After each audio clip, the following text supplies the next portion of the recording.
पहले मुझे मुल्ली कहा गया, मुझे आतंकवादी कहा गया। हमारी छोटी बहन है, उसके सम्मान में जिन लोगों ने इस तरह की बात की, कानूनी रूप से सरकार को, पुलिस को उन पर कार्रवाई करनी चाहिए।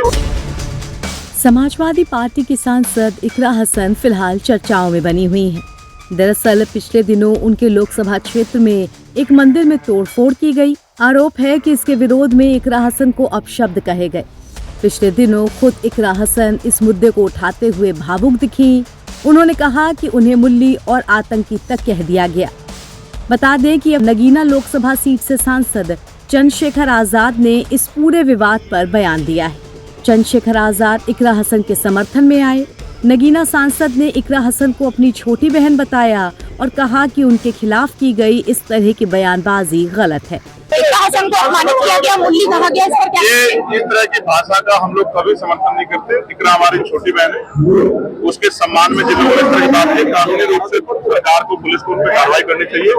और सिर्फ इकरा ही नहीं, किसी भी बहन बेटी के सम्मान में इस तरह की घटना नहीं होनी चाहिए। धार्मिक रूप से जिस तरह के शब्द कहे गए हैं वो चिंताजनक है। जो जिस तरह का माहौल बन रहा है, आज आप देखो बरेली हो या उत्तर प्रदेश की कई बहुत सारी जगह जहाँ जो है सुबह का, अब मेरे देश का और हम कहाँ जाए, मेरे देश का कितना बड़ा उदाहरण है।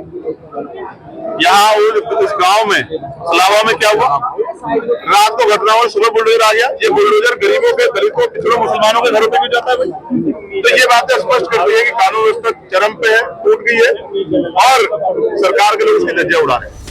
ये सारा विवाद कुछ दिनों पहले तब शुरू हुआ जब सहारनपुर के छापुर गांव में स्थित एक शिव मंदिर को खंडित किया गया। इसे लेकर हिंदू सुरक्षा सेवा संघ ने प्रदर्शन और नारेबाजी की, जिसमें इकरा हसन को कथित तौर पर गालियां दी गई। इसी को लेकर सांसद इकरा हसन ने नाराजगी जताई थी और बोलते बोलते वो भावुक हो गई थी। मेरा सवाल माननीय पूर्व सांसद जी से है, क्या वो अपने समर्थक का खंडन करेंगे जिनसे वो मुझे गाली दिलवा रहे हैं? क्या उनके घर में बहन बेटी नहीं है? मेरा सवाल सीधा सिर्फ उनसे है कि उनका अत्यंत नजदीकी समर्थक, पहले मुझे मुल्ली कहा गया, मुझे आतंकवादी कहा गया, मेरे बाप तक को गाली दी गई, मेरे भाई को कहा गया। जो लोग ये पूछते हैं कि मेवात वालों को माफ कर दिया था और उसे क्यों नहीं माफ किया, उन्हें मैं ये बताना चाहती हूँ कि ये पहली घटना नहीं है। अब इकरा हसन के इसी बयान पर बोले हैं चंद्रशेखर आजाद। मेरठ में आजाद समाज पार्टी ने चौधरी चरण सिंह यूनिवर्सिटी में एक कार्यक्रम का आयोजन किया था। इस मौके पर पार्टी के प्रमुख और सांसद चंद्रशेखर भी उपस्थित रहे। मेरठ में आयोजित इस कार्यक्रम में चंद्रशेखर ने समाजवादी पार्टी की सांसद इकरा हसन का समर्थन करते हुए कहा कि वो उनकी छोटी बहन है, उनके खिलाफ जो बयानबाजी हुई है वो गलत है, इसका समर्थन किसी भी हालत में नहीं किया जा सकता है। नवभारत टाइम्स के लिए मेरठ से रामबाबू मित्तल के साथ ब्यूरो रिपोर्ट।